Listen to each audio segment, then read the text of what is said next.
Well, welcome everyone, and thank you for joining us on this Wednesday evening for the PSPS discussion on interspinous devices.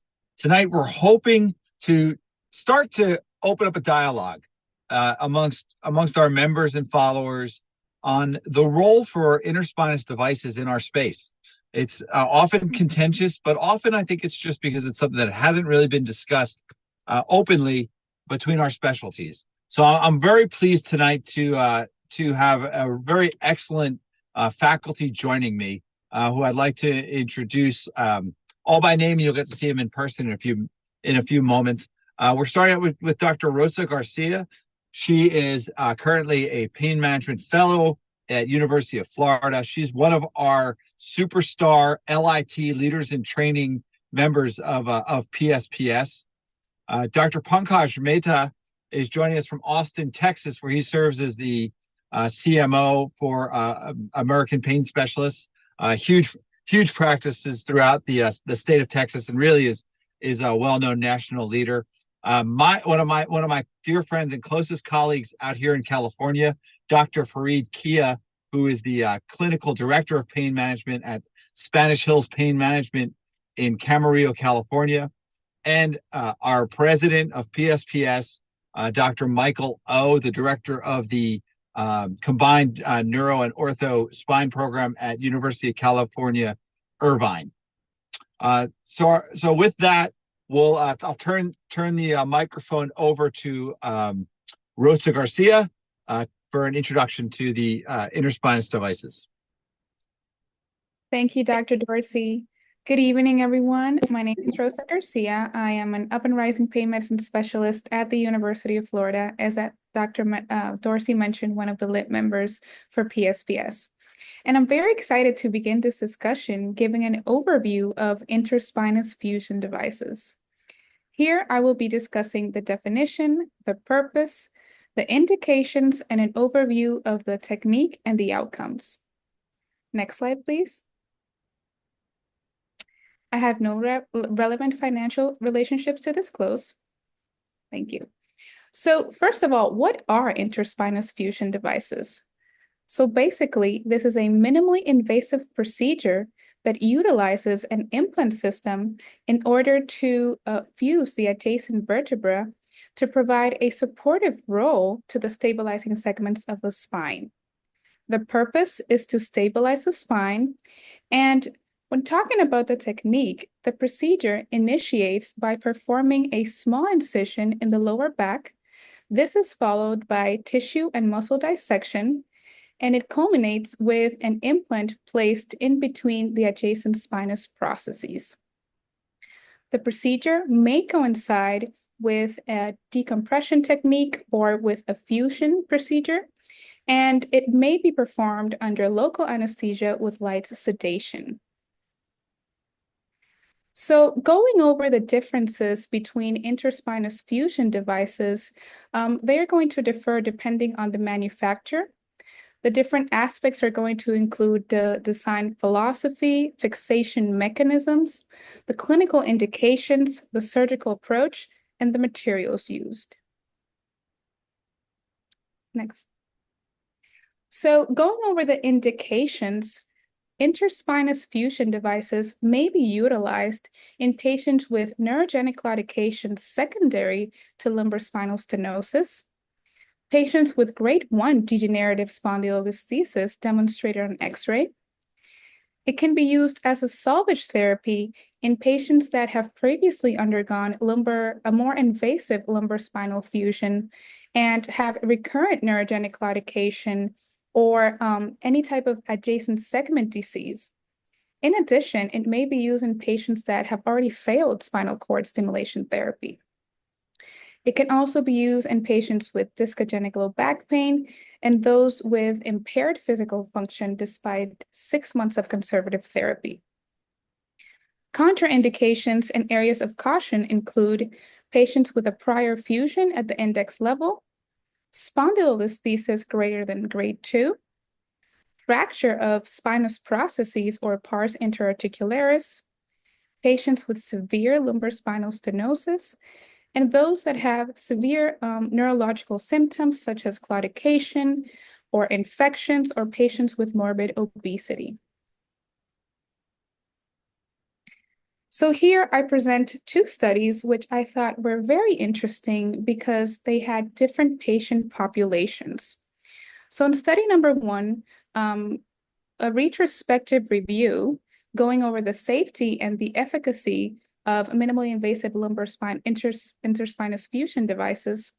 This was a retrospective study that was performed in 32 patients that had a previous diagnosis of neurogenic claudication and severe lumbar spinal stenosis. These patients in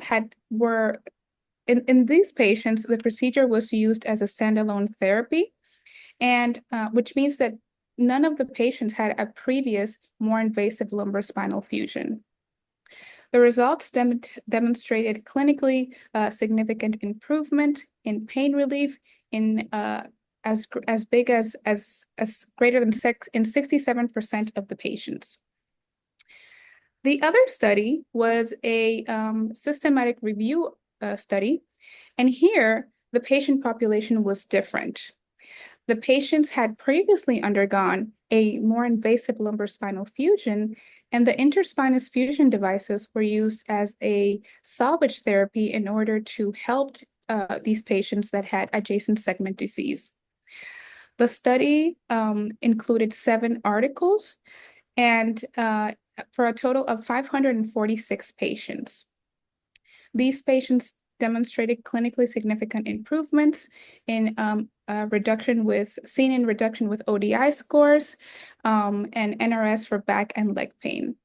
So even though these studies demonstrated clinical significant improvements, the level of evidence was a low-grade evidence, and it was a grade C evidence, which means that there's still space for a need for higher level of evidence with these procedures.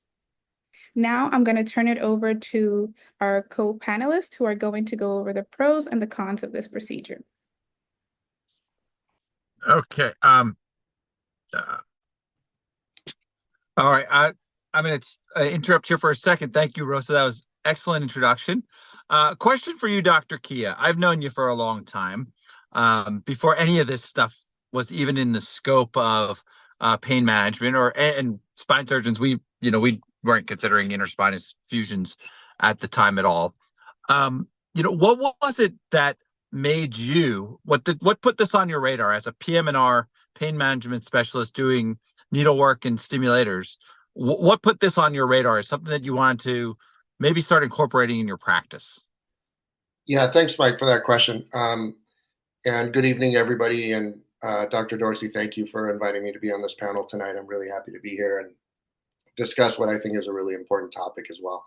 The reason why I started incorporating this into our practice is I think Dr. Mehta eloquently talks about this group of patients who, in all of our practices as pain physicians, who have failed conservative treatments, but yet aren't great candidates for more invasive surgical procedures. And it's a challenge for all pain doctors who are managing these patients in terms of coming up with solutions for their pain. And obviously, we see patients with, and Dr. Garcia talked about some of those indications, patients with grade 1 spondylolisthesis or neurogenic claudication, spinal stenosis symptoms who have failed conservative treatments in the past, but yet aren't great candidates for surgeries, bigger, more invasive surgeries. So I think procedures like this were developed to allow us to offer certain solutions for these patients, and we can talk about some of the advantages that this type of procedure offers. Before we get into some of those advantages, I kind of wanted to make sure we discuss the fact that when these procedures are developed and pain doctors start performing these procedures, I just think from personal experience, it's very important for all pain doctors to have conversations with their surgical colleagues in their communities before they start doing these procedures. Why is that important? Well, for one, you don't want the first time for the surgeon to hear about you doing this procedure be the first time that you call them because you're managing your complication. So You want to talk about the fact that, hey, I'm going to start doing these procedures for specific patients. This is the reason why I want to do these procedures, and these are the candidates I think are, and this is why I think certain patients are good candidates, and have a good dialogue with your surgical colleagues about this. Get their input, make sure everyone's on the same page before you start doing these kinds of procedures. With these interspinous fusion devices, there's a learning curve, and as a pain doctor, when you're working with these kinds of devices, you're working in spaces that you might not necessarily be very familiar with. For example, you're working in the spinal laminar area, where it's kind of deeper than most doctors are comfortable with.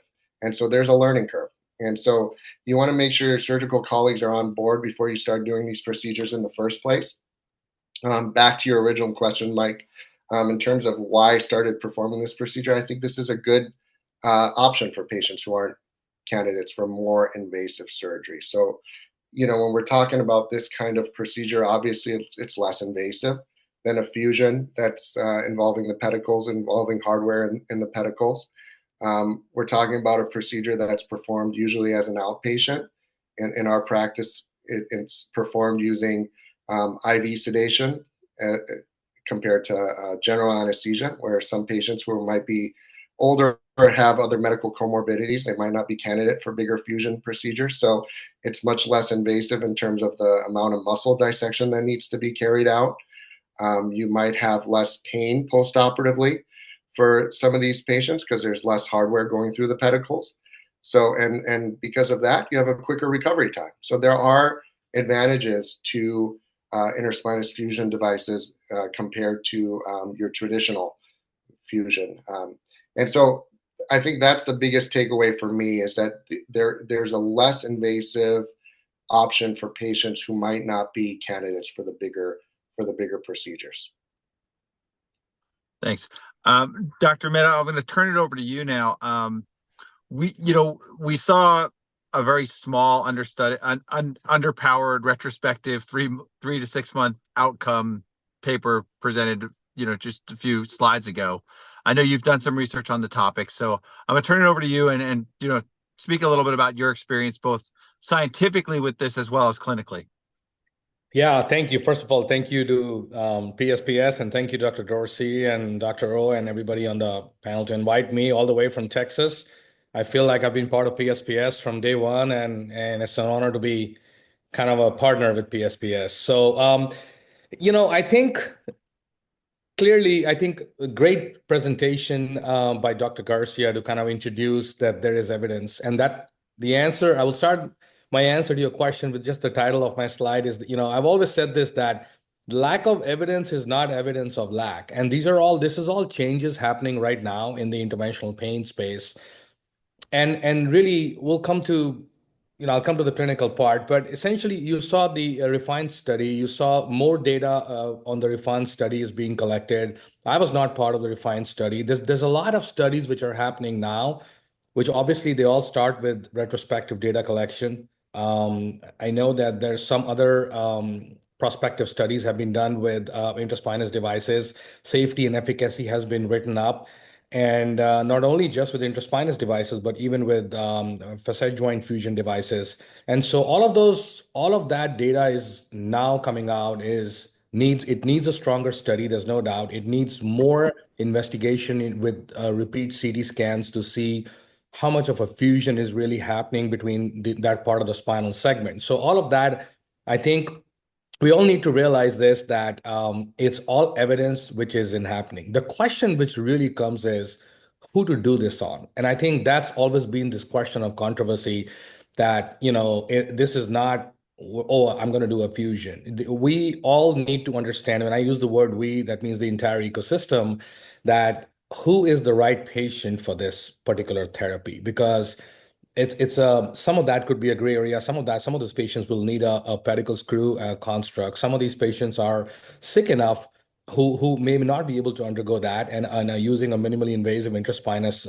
route is the way to go. Then there are some patients, in fact, the majority of the patients which I have done interspinous devices on have actually gone through this route of, like Dr. Garcia said, the usual conservative steps and and the epidurals and radio frequencies, and they have almost all, if not 100%, have gone to few surgeons we work with, neurosurgeons or orthospine, and have gone through this route of like, hey, is this a surgery candidate? I mean, does this patient qualify for a pedicle screw construct or even a one-level construct or in some other sort of minimally invasive decompression? And all of those patients have come back and with different plans. Some of them have said, yeah, they should get a surgical construct. And some have said, no, just a laminectomy would suffice for the patient's stenosis. And then some of times the patients were like, I don't want to have this big surgery. And like rightfully, like Farid said, I think I use the term benign neglect for that. Those are patients who have gone through that. But so then what? They come back to our practice, they get put on opioids. You do an epidural, maybe two, do a radio frequency, and then now we're thinking, what should we do? And that's when the journey of opioid escalation starts. And I would be surprised if there is any one interventional pain physician who would deny that escalation. So let's go to the next slide. And so one of my doing a lot of these, we like to use the word MIS, even though the pain space has kind of gone a little maximal, and the neurosurgery or the orthospine has gone maximal to minimal. So we've used this term. This is part of the MIS bucket, which most pain physicians have been doing that lately. And so everything I've done is, I try to rely on obviously evidence out there, but also some real world data. And what I defined as real world data is where these are patients who have followed the routine cookbook algorithm of, you can call it the insurance carrier, you can call it the best practices. They have all gone through the basic conservative treatments, physical therapy, epidurals, and seen every single patient, and I'll tell you in a second of what prompted me to do this. Every single patient in this study, this is a while back, we have way more patients we're presenting in Aspen now, who basically have gone through the whole gamut of referrals and even chiropractors and everybody, and they were all deemed non-surgical for a construct. I want to specify, and sent back. And most of them you see here on the data are somewhere around the Medicare age range.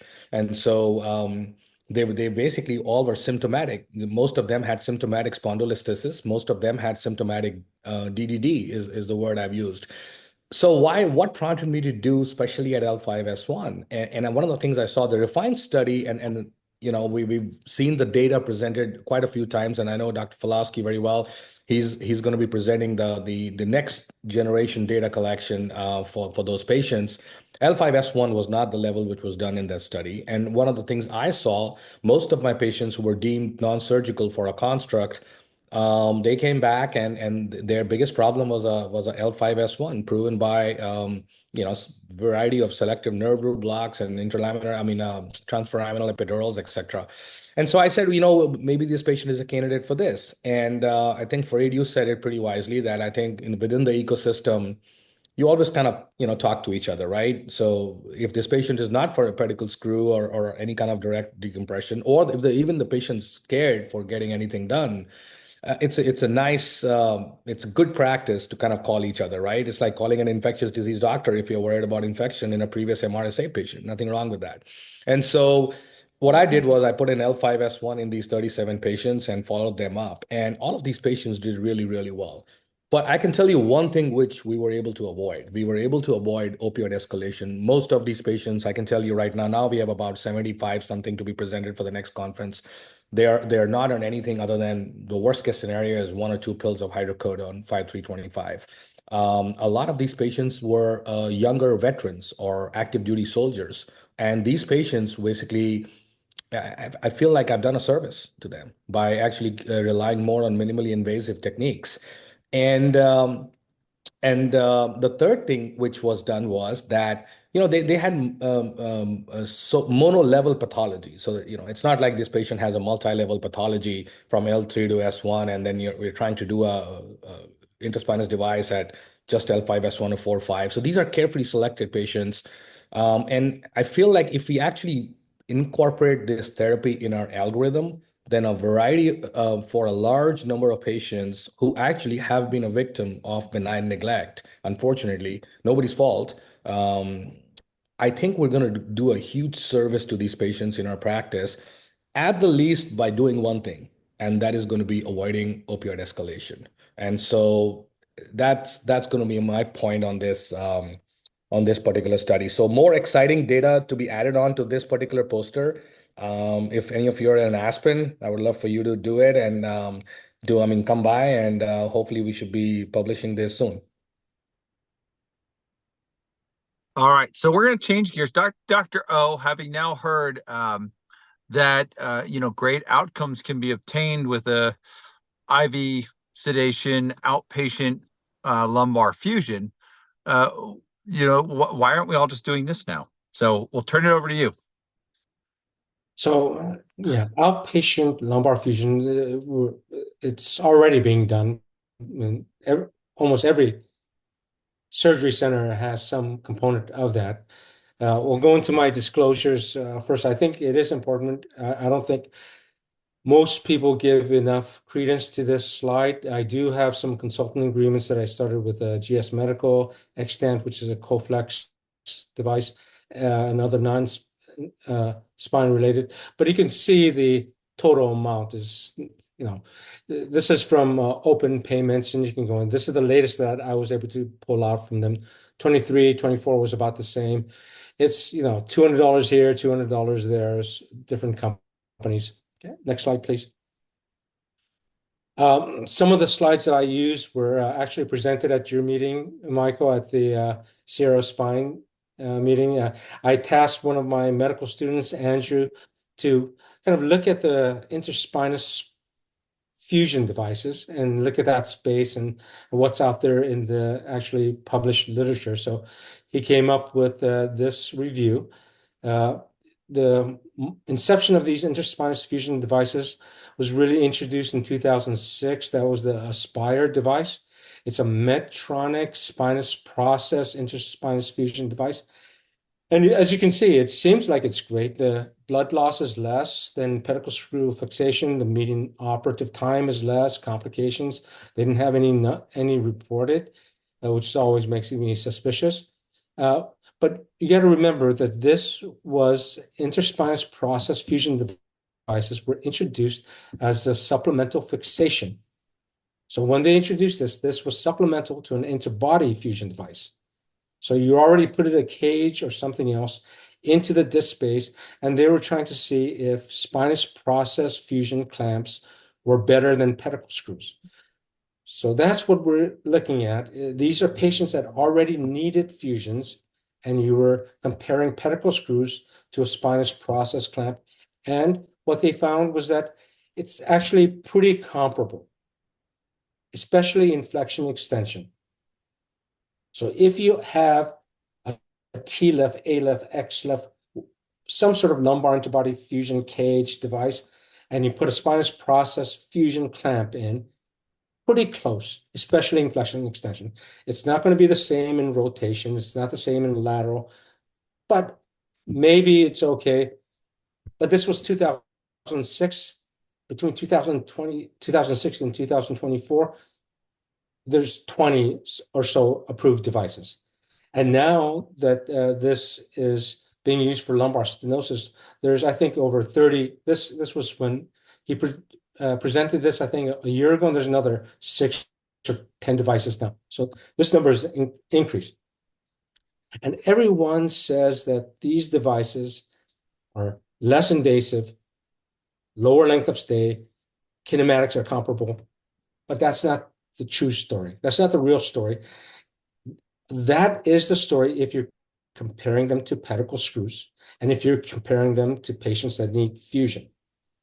But if you're comparing them to patients that need just a decompression, it's a whole different ballgame because they don't need a fusion. So why are we comparing fusion to a non-fusion surgery? Next slide, please. So when he presented this, he had this slide on this, and then I pointed this out to my medical student, and I want to point this out. I'm not trying to be pedantic or at all, but I'm trying to point out that this device on the top is an interspinous process fixation device meant for fusion. But I always hear it being kind of commingled with this device below, which is a Coflex, which is a whole different device. It's not for fusion at all. And so when I hear people intermingling that, it really confuses me because it's two different devices, two different surgeries. And then there's also the interspinous process devices, not fusion devices, but interspinous process spacers. So those are like the Vertiflex and the previously the X stop before they got rid of those. Those are kind of extension blockers, completely different. And I hear a lot of commingling and confusion about all of these devices. So I want to emphasize that what we're talking about today is simply on the top screen there, is spinous process fusion devices meant to create a fusion. So if we're talking about that, absolutely there are some advantages. You don't need fluoro as long as you, at the beginning, you just take an x-ray, make sure you're at the right level. It's much less invasive. There's almost no risk of dural or neural injury because you're not even close to the spinal canal because you don't do an actual decompression. But you got to understand that if you're doing a spinous process fusion as an adjunct to an A-lift, for example, or an X-lift, it's an adjunct. It's not the main procedure. The main procedure is the A-lift or the X-lift. That's what gives you the indirect decompression. That's what takes pressure off the nerve roots. And you're using this in place of pedicle screws. But if you're using this device, or any device like it, any interspinous process fusion device as the primary thing, then in order to get the result you want, you are doing a kyphosis surgery. You have to spread that spinous process out. You have to lift the foramen up. You're creating changes in the biomechanics. And no matter how we spin it, it's still surgery. It's a fusion, bottom line. So in addition, you can have these other disadvantages. You can have fractures and so on. It's less rigid. Next slide, please. Hey, Doctor, could go back to that for one question. One question on that last slide. You mentioned the word kyphosis, and a lot of our audience is pain management. They know what kyphosis is, but what's that actually mean when you're fusing a spine? Like, why does that matter? Like, you just want to fuse it, right? Well, you want to fuse it in normal alignment. You want to maintain the normal lumbar lordosis. It's kind of like Jenga blocks. As soon as you mess with one level, it's going to start affecting the other levels.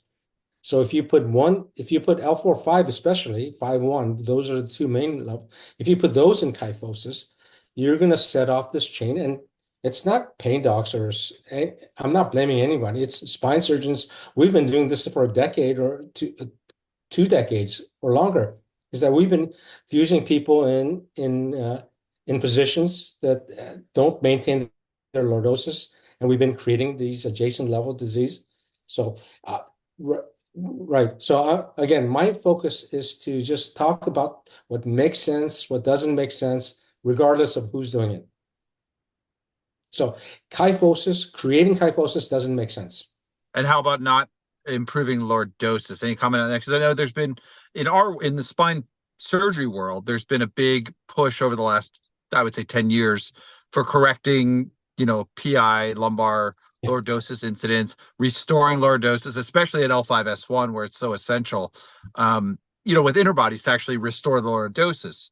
So, I mean, what have we learned about fusing with, doing a fusion without restoring lordosis? So restoring lordosis is hard. It's hard because you have to do a lot of surgery. It's much riskier, whether it's an A-lift or pedicle subtraction osteotomies or Smith-Peterson osteotomies.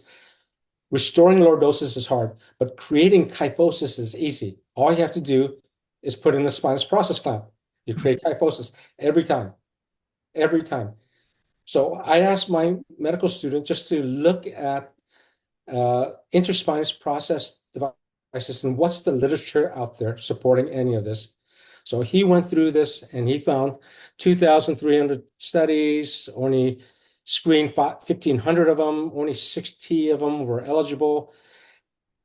Most of them were biomechanical, and there were only like 16 papers that were really clinical evidence. And so I'm going to show you the results of this literature search. Next slide, please. So when you look at all of the decent literature out there, good literature on interspinous process fusion, you can see that there are some randomized control studies. You see under a study design that a lot of them are non-randomized, a lot of them are case studies, retrospective cohorts, but there are a couple of randomized control studies there, at least 3 of them. But if you look over into the column in terms of surgical procedure, all of them are interbody fusions. So every study out there from 2006 to 2021 that had good quality evidence, they were all looking at spinous process fusion as an adjunct, as supplemental fixation to an interbody fusion. So I don't want to let this go and talk about this using interbody spinous process fusion for lumbar stenosis. These were all in cases where you're doing an interbody fusion and you put in a spinous process clamp and comparing that to a pedicle screw. And there's some evidence that it works. Next slide, please. So one of the articles that were produced before in the previous slide brought up this. I think all of the evidence supporting interspinous process fusion have been published in Journal of Pain Research, which is not a spine journal. I think that it's, in order to get to the next level, it has to be published in a spine journal. This one by Dr. Shaw, Dr. Mehta, you're a part of this paper, as well as Dr. Deere, who everybody knows. But the first thing that jumps out to me is they're talking about posterior lateral arthrodesis as a treatment option for lumbar spinal stenosis. And in this paper, they're talking about Minuteman, which is, yes, you do put it in through a lateral approach, but it's not a posterior lateral arthrodesis. Posterior lateral involves the lateral set and transverse process fusion, which is not accomplished by a spinous process clamp. So the title itself doesn't make sense. And again, I'm not trying to pick on any person, any specialty versus another. I'm just trying to say what makes sense and what doesn't make sense. The title doesn't make sense for a spinous process fusion study. And then it's not only Dr. Deere, who's the senior author of this paper, but I think the majority of authors on this paper, and you'll see that on every paper that's related to interspinous process fusion, they are conflicted. That's why I made a point of showing my conflicts. I have, something with Coflex and I have something with GS Medical, but really the conflicts on all of these papers are significant and they have to be called out. Next slide, please. And then when you actually look at the paper, there's some other things that really stand out. In this study with Dr. Deere, they included patients with grade 1 and grade 2 spondylolisthesis. Grade 2 spondylolisthesis, maybe grade 1, but grade 2 is significantly more than a grade 1. And even in patients with Coflex, for example, which is non-fusion technology, we don't include patients that have grade 2. Next, in the inclusion for this paper, stenosis with or without spondylolisthesis. So in our literature, in the spine literature, we have pretty good evidence that there's no need to fuse people if they don't have instability. Even if they have spondylolisthesis, grade 1, if it's not unstable, there's not good evidence that you need to fuse anyone. So why are we fusing their spinous processes? Next, I'll skip the pain improvement, but next, the mean follow-up is 108 days, any kind of fusion procedure that will be published in a spine journal, you're not going to have 108 days. You're going to have 2-year, 3-year, 5-year follow-up on fusion rates. You're not going to get anything published with 108 days median follow-up. And again, anytime I see this report that there's no reported complications related to the device or surgical procedure, I wish I can be that person. That always is a red flag to me. If there's no reported complication, there's always complications. Every 10 patients I operate on, there's something that goes wrong, even though I think I'm really good and I have a really good system to avoid complications. So in my estimation, I think that I was on a stage with Dr. Mehta before about SI joint fusion, and I think that that space is a little bit different. That joint doesn't move as much. There potentially, I think the introduction of posterior approaches has really opened my eyes as well. There might be other ways. I think maybe spacers in that space, so distraction devices in that space, maybe temporize their pain. I get it, but interspinous process fusion is a fusion. Next slide, please. And that's why, I'm sorry, I missed the slide. So I want to clarify some terms also. I hear standalone a lot, and I want to make sure that we know what we're all talking the same language. So when spine surgeons, when we're talking about standalone fusion, we're talking about something like this. So these are devices that we put in. So in the top picture there, that's a standalone cervical cage. If we do an anterior cervical discectomy with a graft and a plate, that's more standard. If we're doing a standalone, this is what we're referring to, is that there's no plate, there's an integrated screw or some sort of design like that. Similarly, when we're talking about standalone fusion in the lumbar spine, we're talking about something like this, an XLIF procedure on the bottom 3 panels, which is interbody graft, but we don't put in pedicle screws or facet screws in the back. And then the bottom right, the last one, that's an ALIF with integrated screws, and we consider that as standalone ALIF. But standalone, when we're talking about it, doesn't relate anything to bone grafting. A lot of times when I hear the conversation about standalone spinous process fusion, what they are referring to is that they're using it with bone graft. So with bone graft is not standalone. And if you're using it without bone graft, then it's standalone. But that's a complete different use of the term standalone than spine surgeons use. Next slide, please. So what I mentioned before is that there, in terms of any spine society, including NASS, which is a multidisciplinary society, there's no support of interspinous process fusion for anything other than supplemental fixation.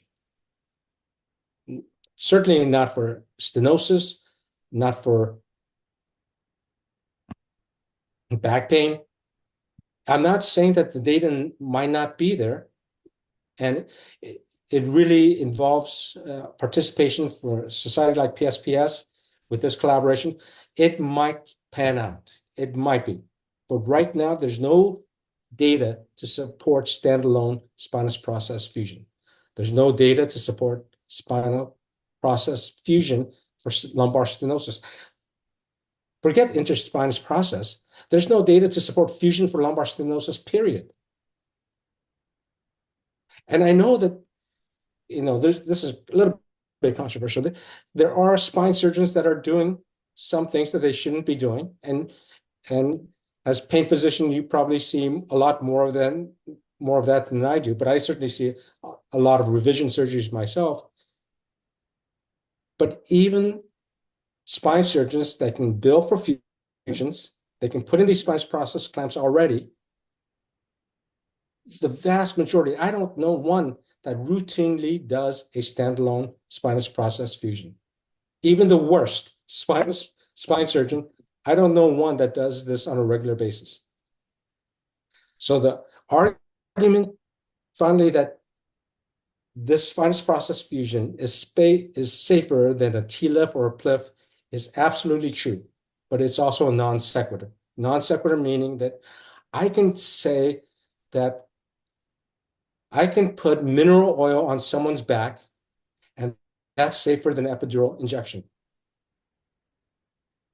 Why don't I do that with every patient? So again, that kind of argument is a non sequitur.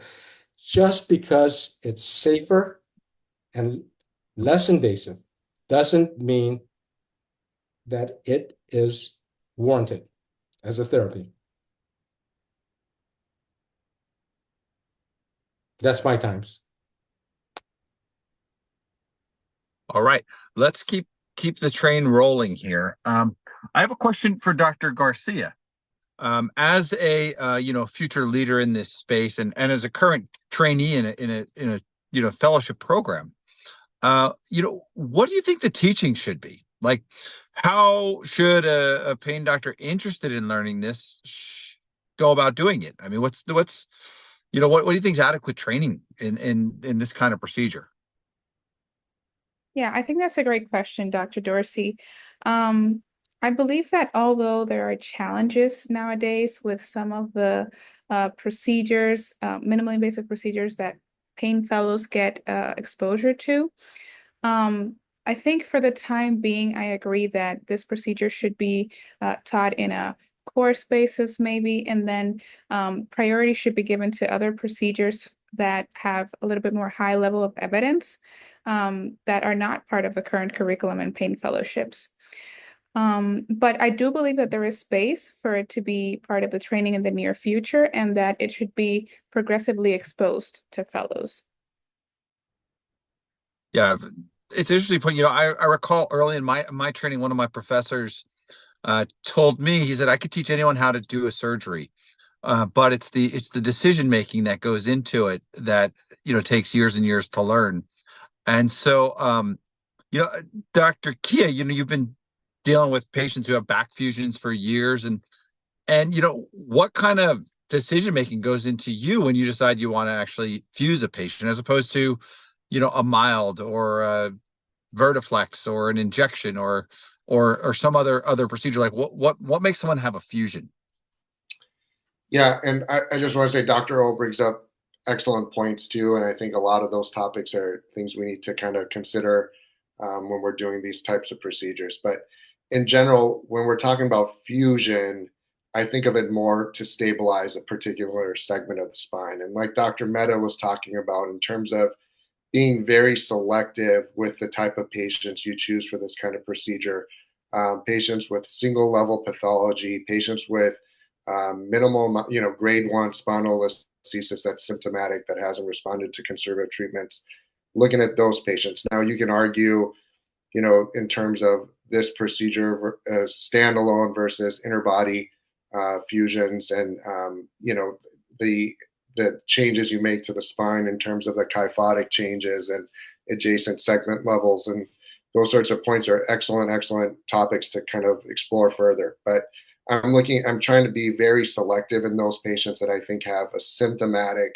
spondylolisthesis. All right, let's take a hypothetical patient here, and we're based it off of Dr. Mehta's abstract slide. So 61-year-old, non-smoker, not obese, with a black L5-S1 disc, with just back pain, no instability, comes to you, Dr. O. What's your plan of care for this patient? Is this someone that you're operating on, referring? What's a regional plan of care for that type of patient? They have back pain. I'm sorry.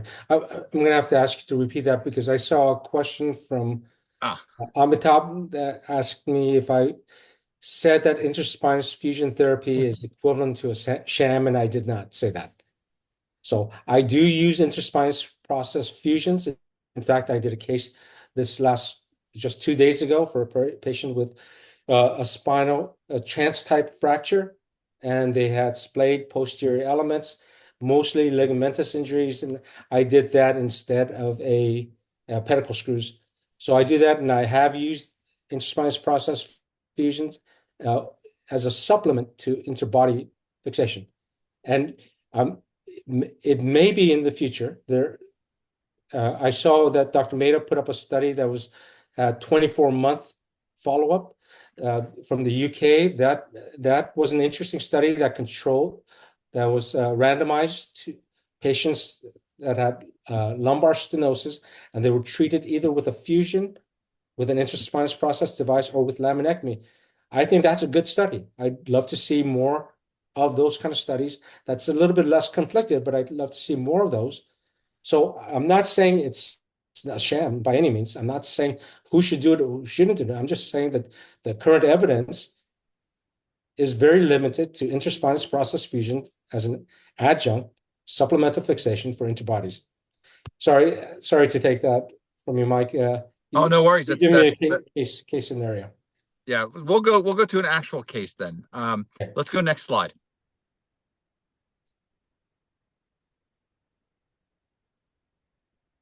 All right. Back with us, one more slide here. No, back. Oh, it doesn't have. All right, here we go. This is a six. This is a forward. Go to the. Sorry, forward. Good. Back. All right. This is we'll call this a 61-year-old, big time pickleball player, active person, up until they start having right L5 radiculopathy. That's it's right down the outside of the leg, top of the foot. Gets epidurals. They give 100% relief for 3 months. Moves on and gets a mild procedure with no relief. And here's post-mild imaging coming to you now, Dr. O. Next slide.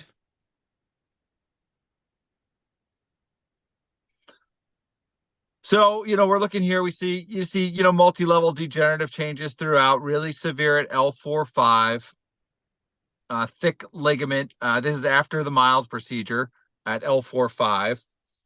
Are you at this point, sending them back to the pain doctors for consideration of an interspinous block, interspinous device or an interspinous fusion? Is there a world in which you're referring this back out to the pain management doctor for more pain management procedures? So my first question is back pain or leg pain? Which is the number? L5. It's L5 radiculopathy with some back pain. Oh, I love that. I love it when they have more leg pain. It's easier to fix. So it's one unilateral or bilateral? It's really bad down the one leg and some into the buttocks and thigh on the other leg. So if it's bilateral, I would get upright X-rays, make sure there's no instability. So if there's no instability, I would do a Coflex. I would do a midline mini open, and then if the Coflex is if there's significant back pain as well. If there's no back pain, I would consider just doing just a midline, bilateral, small skip laminotomy, both sides. If the patient is big, I would consider doing it through a tube. If they're really big, I would send them to my partner that'll do it endoscopically, even with a smaller incision. But really the question is if they've failed conservative treatments and even to the extent of mild, the next step would be some sort of surgical intervention. And then I would have to figure out back or leg, left or right, instability or not, and then what technique is best for that patient's personal body habitus and circumstance. And that's my checklist. All right, I think the next slide is flexion extension x-rays. So not much going on flexion extension at all. Now, let's put this back. And this patient has yet to see a surgeon. So they've had, 3 epidurals. They wear off after about 3 months. Dr. Kia, you perform a mild procedure.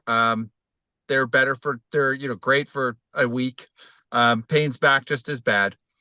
At what point in this patient's course are you considering sending for a surgical evaluation, or do you have to at all? Because you have other things in your toolbox, and I know that across the country the answer changes, varies greatly as to whether or not this patient even gets referred to see a surgeon.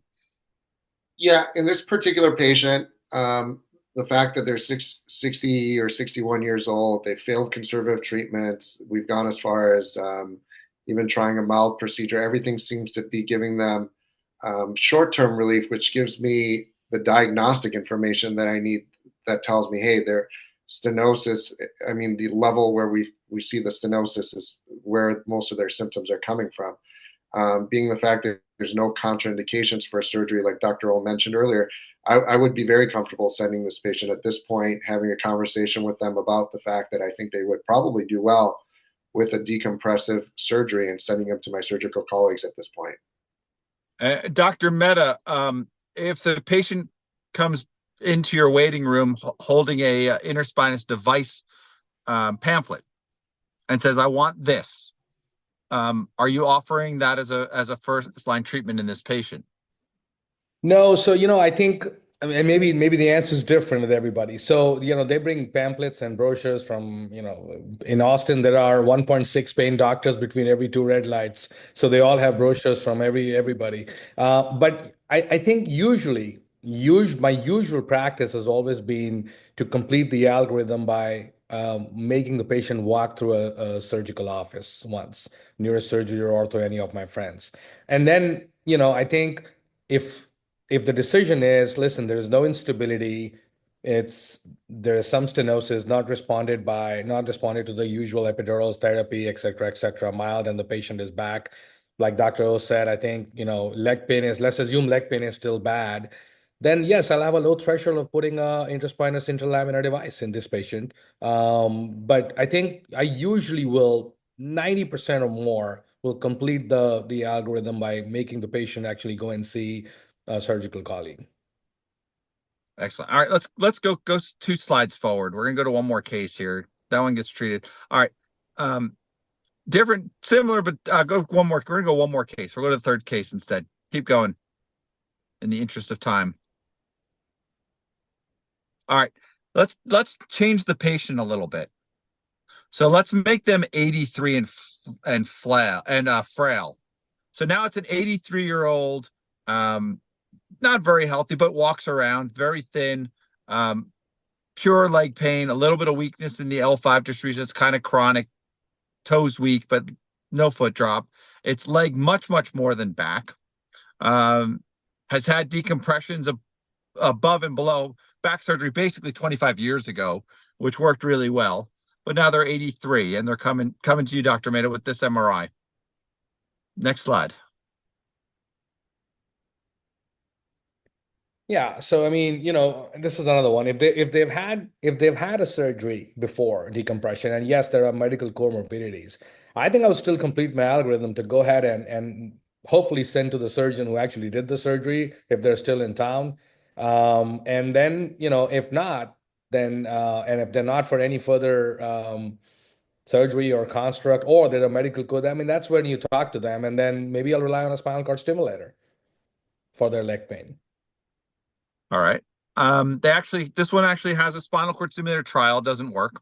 Now we have one more slide. Go to the next slide. We'll have some flex X-rays. So a little bit of motion at L4, L5. It's hard to see on this, but there is motion at L4, 5. It actually goes from pretty well aligned to at least a grade 1 spondylolisthesis there, and there's some back pain. Dr. O, I think you're gonna have a similar approach to this patient as did to the first one. So Dr. Mehta says, go see the surgeon. So Dr. O, how do you counsel this patient? They've done all the stuff that Dr. Mehta normally does. What kind of 83-year-old is she? Is she a She's 73 not robust. You can see her bones aren't very great. But she likes to walk around. She likes to, do basic grandma activities or great grandma activities. She's not an athlete. She's not. Go back to the MRI, please. She has some significant subcutaneous tissue, right? She's got no muscles. And no muscles there, yeah. And and her main pain is the radiculopathy, not the back pain. It's ridic with some back. With She doesn't that. walk. She's not upright a lot because it hurts a lot when she walks. And osteopenia or osteoporosis? Well, there's a great question. We should rise. That's a great question. So, you know, how important is that to you? If you're considering a fusion or putting something in the space, in any space, is that essential? Yeah. So whether it's pedicle screws or a spinous process clamp, if they have osteoporosis, it's not going to end well. So it's not going to work well. It's not going to end well. So you have to figure out some other strategy. I think we lost volume there. Sorry, did you hear me or not? I can hear you. We can hear you. All right. Yeah, so I said whether it's spinous process fusion or pedicle screw or interbody, it's definitely osteoporosis is a big problem. If you're talking about osteoporosis and you have to do something, then you want to make sure that you do belt and suspenders, which means try to get an interbody graft in there, use fenestrated pedicle screws with cement augmentation, all of those kind of things. But at 83, you don't want to do all of that. That's a lot. So for someone that's 83 with a little bit of slip, if they have osteoporosis, I would still risk it and send them to, again, my endoscopic colleague and have them just go in there and try to help just the leg pain. Tell them that the back pain, we'll try to work that with injections, other things, but let's just try to help you with a little bit of the leg pain, something that's less disruptive and get you in and out in a quick time. So whether it's tube or with endoscope, certainly I would try to limit it to a decompression without a fusion. And so now I'm going to push this back to our pain management colleagues, because I've heard the argument made recently in a talk that spinous process fusion is a great option for the frail elderly patients who have poor bone quality, where the surgeon doesn't feel like they should be a surgical candidate for a pedicle screw fusion.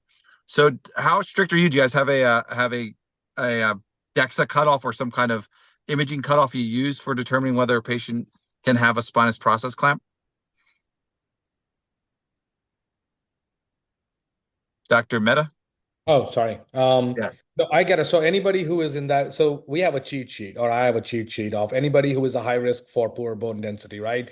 So postmenopausal ladies, people who have had maybe vertebral compression fractures before, somebody who's on a gabapentin score of maybe 3,600 milligrams or so, people who are on chronic proton pump inhibitors. These are some of the sort of indications that patient may have a poor bone density, like this patient presented. So I will get a DEXA scan, because I think, one of the, if I've come down to the fact that intraspinous device is the answer for this patient, then I think finding the bone density is really important, because there are complications, right? Spinous process fracture, they're already frail. Then if they have that, they can't breathe for a long time. They have to be in a brace, more muscle weakness, etc. And so to me, there is a cutoff there. If you're osteoporotic, then I'm kind of like sort of handicapped.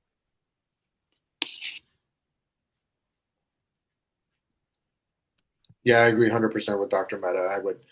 I would screen these patients if they haven't had a bone scan recently, but they're at high risk for osteoporosis. I would get a DEXA scan. And unfortunately, if they're osteoporotic, then the interspinous fusion device, if you get a spinous process fracture, it's really ineffective altogether. Yeah, I think the key point brought up by everyone on that, and I really want to drive this home to our audience, is that if you're as a specialist, if you're going to start to do more surgical type procedures, it's changing the mindset from that of a proceduralist who on the day of the procedure can get a fluoro and do a procedure, to thinking more surgically, like both of you are for these patients, doing a workup, making sure that the proposed procedure is going to be done as safely as possible in that particular patient, understanding the anatomy, understanding the bone density. And I think that's a very stepwise and wise approach to these procedures, because there are going to be things that you incorporate into your practice. So with that, we are at 1 hour and didn't get anywhere as far as I hoped, because I think this is a topic that really is going to require a lot more dialogue as we move forward as a society and as an ecosystem of specialists treating these patients. So hopefully this is something that we will continue at our annual meeting, which is the next slide. We'll go back to this one. At the annual meeting of PSPS this September at the Venetian. The QR code here is a link to the website for the annual meeting. Abstract submission is open right now, so get them in, because we end up getting a lot of abstracts, and really every year better and better work submitted. So we really look forward to having great participation on the scientific side. And then back a slide, coming up in May, in just a few weeks at this point, the D&I webinar hosted by true wonderful people, Dr. Cornades and Dr. Grovey. Most of you, I think, at this point have probably heard them speak, and really they have wonderful insights on the topic. Hopefully we can get as great attendance as for this one as we did for tonight's. I want to just reach out and thank our audience for attending tonight. Hopefully this was thought-provoking, and please feel free to reach out to us with additional questions that we can address in future sessions. And especially wanted to take time to thank our panelists for giving up their time on a Wednesday night to join me on this webinar and discuss this very hot topic. Thank you. Thanks everybody for joining. I know pros and cons can make it seem a little bit tense, but I really appreciate everything you guys do for our society and for our patients. Appreciate you all. Thank you.